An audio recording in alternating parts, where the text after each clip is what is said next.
Hello and अस्सलाम वालेकुम friends, hope से आप सब लोग खैर खैर के साथ होंगे। तो welcome back to my channel, welcome back to the new video. Hope so आप सब लोग खैर खैर के साथ होंगे। तो आज की वीडियो जो है वो मेकअप सीरीज़ से थोड़ा सा हट के है। मेकअप सीरीज़ को जो है वो मैंने आज की वीडियो में थोड़ा सा पोस्टपोन करके हम जो है वो आए हैं फोकस ऑन कॉम्प्रीहेंशन, थोड़ा सा स्टडी की तरफ। क्योंकि नवंबर और दिसंबर ये सेशन जो है, ये 2 मंथ जो है, ये हमारे पास कौन से मंथ होते हैं, ये हमारे पास बीएस के स्टार्टिंग के होते हैं, ग्रेजुएशन के स्टार्टिंग के होते हैं। और बीएस लेवल पे जो है 2 से 3 सेमेस्टर्स में जो है वो हमें फोकस ऑन कॉम्प्रीहेंशन पढ़ाई जाती है। और इस बुक को लेकर स्टार्टिंग में सब बच्चे कंफ्यूज होते हैं, मैं भी कंफ्यूज था। लेकिन अल्हम्दुलिल्लाह अब जो है वो 5th से 6th सेमेस्टर शुरू होने जा रहा है। ये कन्फ्यूजन किस तरीके से मैंने दूर की और उसको आसानी में इजी वे में जो है वो आपके साथ शेयर करना जो है वो मेरा काम है। तो बच्चे जो हैं वो इस चीज़ को लेके बहुत ज़्यादा कंफ्यूज हो जाते हैं, क्योंकि इसमें सब जो चैप्टर्स हैं वो एकदम स्टोरी फॉर्म चैप्टर्स हैं। उनकी समरी खुद लिखनी पड़ती है, इसकी जो है वो ग्रामर कहीं से नहीं मिलती। जो है आंसर्स जो हैं वो हमें खुद लिखने पड़ते हैं। तो बच्चे जो है बहुत ज़्यादा कंफ्यूज हो जाते हैं और उनकी कन्फ्यूजन को दूर करने के लिए हम बैठे हैं यहाँ पर मोबाइल के दूसरी साइड पे। ठीक हो गया। तो मुझे जो है वो रिसेंटली एक क्वेश्चन आया था कि ये जो क्वेश्चंस हमें एक्टिविटीज़ में दिए गए हैं, इनके आंसर्स मैं शेयर कर दूं। तो स्टोरी फॉर्म, उससे पहले मैं ये बताता चलूं कि जब सब चैप्टर्स की जो है ना वो स्टोरी फॉर्म्स मैंने अपने चैनल पे अपलोड की हुई हैं, क्योंकि पहले जो है मैंने अपने चैनल की स्टार्टिंग स्टडी से ही की थी। तो मेरे चैनल पे जो है ना इन सब चैप्टर्स की आपको स्टोरी फॉर्म और समरी जो है वो मिल जाएगी। ठीक है, ये 21 कह रहा हूँ, 19 चैप्टर्स हैं। तो almost I think so 19 chapters की मैंने स्टोरी फॉर्म शेयर की हुई है। अगर किसी चैप्टर की स्टोरी फॉर्म नहीं शेयर तो आप लोग मुझे कमेंट सेक्शन में बता दिया करें, मैं वो उसकी स्टोरी फॉर्म जो है वो मैं अपलोड कर दूँगा। तो सबकी स्टोरी फॉर्म जो है वो मैंने शेयर कर दी हुई है। स्टोरी फॉर्म को यूज़ करते हुए जो है वो हम अपनी समरी को अपनी वर्डिंग में, अपनी इजी वर्डिंग में लिख सकते हैं, क्योंकि ये लेवल जो है वो हमारे पास सेल्फ राइटिंग का लेवल होता है। सब चीज़ों को अंडरस्टैंड करके हमें उसको खुद को जो है वो खुद सेल्फ राइटिंग करनी पड़ती है। तो स्टोरी फॉर्म जो है वो मैंने सबकी जो है वो शेयर कर दी हुई है, और समरी जो है वो भी ऑलमोस्ट सभी चैप्टर्स की शेयर मैंने की हुई है। और उसी के साथ साथ जो है आ जाते हैं क्वेश्चन आंसर्स पर, जो हमारे पास एक्टिविटीज़ के क्वेश्चंस होते हैं। Just like this question, last video जो मैंने इस पर बनाई थी उस पर मैंने ये बात बताई थी कि हमारे पास जो है वो एक्टिविटी या तो समरी आती है या एक्टिविटी आती है। और अगर हम एक्टिविटी में भी जाएँ तो एक्टिविटी में हमें समरी जो है वो लिखनी पड़ सकती है। तो ये मेरे पास जो है वो एक पेपर था जो लास्ट टाइम मैंने आपके साथ शेयर किए थे, कि इसमें भी देखें जो हमारे पास जो है इसमें बहरहाल ये सेमेस्टर 2 का पेपर है आई थिंक सो। इसमें हमारे पास नहीं दिया हुआ, लेकिन जो सेमेस्टर 1 का पेपर है उसमें गिवन होगा जी। ये रहा, उसने क्या किया हुआ, पूरी की पूरी एक्टिविटी दे दी है। अब इनके आंसर जो हैं वो हमें कहाँ मिलेंगे? इनके आंसर जो हैं वो शायद ही किसी के पास जो है वो रिटर्न फॉर्म में अवेलेबल हों, क्योंकि मेरे पास खुद नहीं है।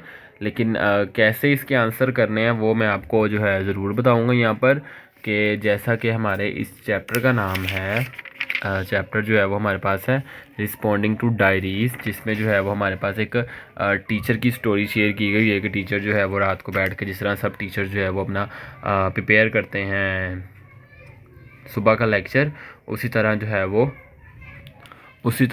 ये टीचर जो है ये भी अपना रात को जो है वो लेक्चर प्रिपेयर करके अपना कमिंग डे, यानी कि जो हमारा सुबह मॉर्निंग का डे है, उसको डिस्कस करती है। ठीक है, उसके बाद बैगर बेबी उससे पहले है बल्कि। और हमारे पास क्वेश्चन एक्टिविटी में क्या आ रहा है कि what words does the writer use to explain describe the emotions. अब जब आपके साथ स्टोरी फॉर्म शेयर की गई है, आपके पास ये जो है हमारे पास पूरा एक पेज जो है वो इसके ऊपर रिटर्न मौजूद है, तो आपको इसको पढ़ के अपनी वर्डिंग में आंसर लिखना है, क्योंकि सबके आंसर जो है वो सेम होंगे। इसके आंसर मैंने जैसे भी स्टार्ट में बताया कि हमारे पास ग्रामर जो है वो इसकी नहीं मिलती कहीं से भी, तो इसके आंसर जो है वो हमें खुद देना पड़ेगा। ये देखें, which do you think are the most effective word and why. अब देखो यहाँ पर इस क्वेश्चन में भी आ जाते हैं और ऊपर वाले क्वेश्चन में भी आ जाते हैं, तो सबके जो हैं जिस तरह थॉट्स डिफरेंट होते हैं, थॉट्स एंड थिंकिंग डिफरेंट होती है। ठीक इसी तरह जो है यहाँ पर हमारे फर्स्ट जो क्वेश्चन है उसमें भी जो डिफरेंट क्वेश्चन स्टूडेंट्स हैं उनको डिफरेंट वर्ड्स मिलेंगे, क्योंकि उन्होंने कोई स्पेसिफिक प्लेस या स्पेसिफिक चीज़ नहीं बताई, सिर्फ उन्होंने ये कहा हुआ है use to describe her emotion, कि वो अपने इमोशंस को डिस्क्राइब करने के लिए कौन से वर्ड यूज़ कर रही है। अब मे भी इनमें रीडिंग करने का मेथड जिस तरह डिफरेंट होते हैं इसलिए सबकी थॉट्स और थिंकिंग भी डिफरेंट होती है, तो सबको जो है यहाँ से वर्ड्स डिफरेंट डिफरेंट मिलेंगे। ठीक है, और फिर नेक्स्ट क्वेश्चन भी वही है, are the most effective words and Y.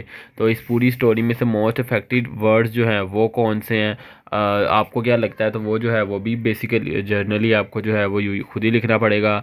How does the writer describe her action over the past week so carefully. ठीक है, तो ये जो है वो उसका लास्ट एक्सपीरियंस पूछ रहा है। Then how do they help us to understand her state of mind. ठीक है, ये सारे क्वेश्चन जो है ना, ये नीचे जाकर choose to examples of her action. अब इसमें एग्जांपल जो है वो काफ़ी सारी होंगी, जिसमें से वो सिर्फ जो है हमारे पास 2 वर्ड मांग रहा है।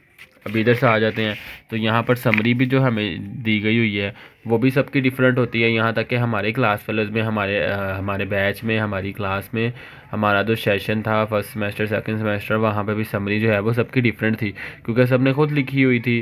वन बेनिफिट, इसी तरह बेनिफिट जो है वो भी मशीन के उन्होंने कई बताए हुए हैं, जिसमें से सब ने जो है वो जो जो उनको ईजी लगा उसने वो मशीन का बेनिफिट सेलेक्ट किया हुआ था। Explain one of the limitation of the machine. अब वहाँ पर मशीन की जो है वो 2-3 लिमिटेशंस बताई गई हुई हैं, जिनमें से सब ने जो है वो अपनी ईजीनेस के लिए जो उनको ईजी लगी उन्होंने वो किया गया हुआ। फिर which direction right direction for the use for the dream machine using numerical steps. अब इसमें स्टेप्स जो हैं ये भी ऑलमोस्ट सबके डिफरेंट थे, क्योंकि सब ने क्योंकि एज आई टोल्ड यू कि सब कुछ जो है यहाँ पर सेल्फ राइटिंग पे आता है, तो सब ने जो है वो अपने अपने सेल्फ राइटिंग के लिहाज से जो है वो इजी स्टेप्स लिए हुए।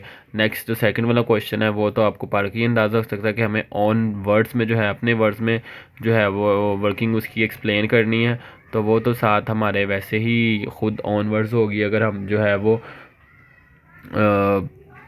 सेम भी लिखते हैं, अगर 2 से 3 बच्चे सेम लिख रहे हैं, तो जो एग्जामिनर है उसका कॉन्सेप्ट यही जाएगा कि इस नॉन चीटिंग की है, या जो है वो आगे पीछे बैठे हुए थे उन्होंने आगे पीछे जो है वो इत्तेफाक किया, मतलब से ताउन से किया हुआ है। And what is the dream design to work. हाँ, ये क्वेश्चन हो सकता है जिसका आंसर जो है वो सबका सेम हो, लेकिन बाकी सबके क्वेश्चन जो है ना वो इसी तरह डिफरेंट होंगे।